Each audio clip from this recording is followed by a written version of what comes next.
Assalomu alaykum, hurmatli kanalimizni kuzatib boruvchi muxlislar. Bugun ham bizga kelgan savollarga qisqacha imkon qadar ilmiy yondashgan holatda javob berishga harakat qilib o'taman. Xo'p, kelgan birinchi savollardan bittasi: telefonda shahvoniy suhbatlar qilishlik zararlimi? Albatta bu savolni bergan va shu savol kimnidir ongida shakllanganlar bilishadiki, albatta zararli. Lekin bizda buni zararlardan, bu holatdan erkaklarni qaytarishdan maqsadimiz kelajakda o'zini jinsiy salomatligiga va bo'lajak turmush o'rtog'iga bo'lgan kasalliklarni olib kelmasligi uchun ilmiy taraflama oydinlik kiritishimiz kerak bo'ladi.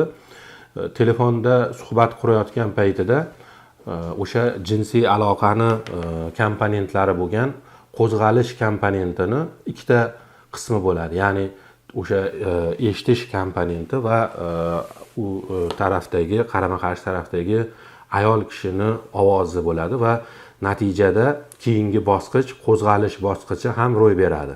Lekin ayol kishi bilan yonma-yon bo'lmaganligi uchun, taktil faza bajarilmaganligi uchun ko'pincha orgazm va bo'shalish bosqichlari ro'y bermaydi.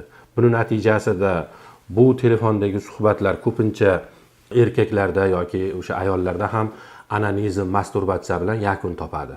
Buni zararlarini oldingi videolarimizda aytib o'tganmiz.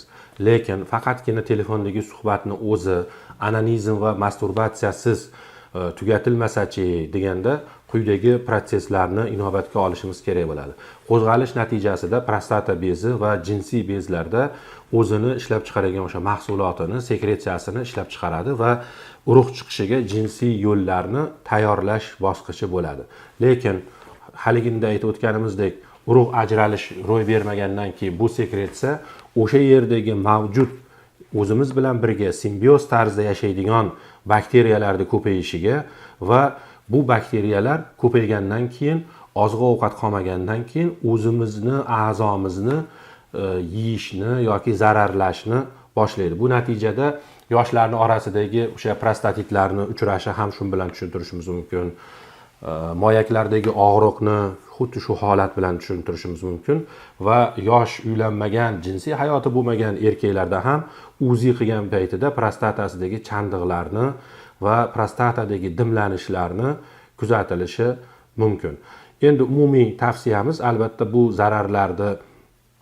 zararli odatlarni qilmaslik kerak va buni shu joyda yana urg'u berib aytib o'tishimiz kerak bo'lgani, ko'proq 2 yoshda unashtirilgandan keyin bo'ldi, endi san manikisan, men sanikiman tarzida olib borib, o'zaro telefon nomerlarini olgan holatda bir-birlari bilan tunlari suhbatlar o'tkazishadi. Bular har taraflama zararli ekanligini aytib o'tish bizning vazifamiz hisoblanadi.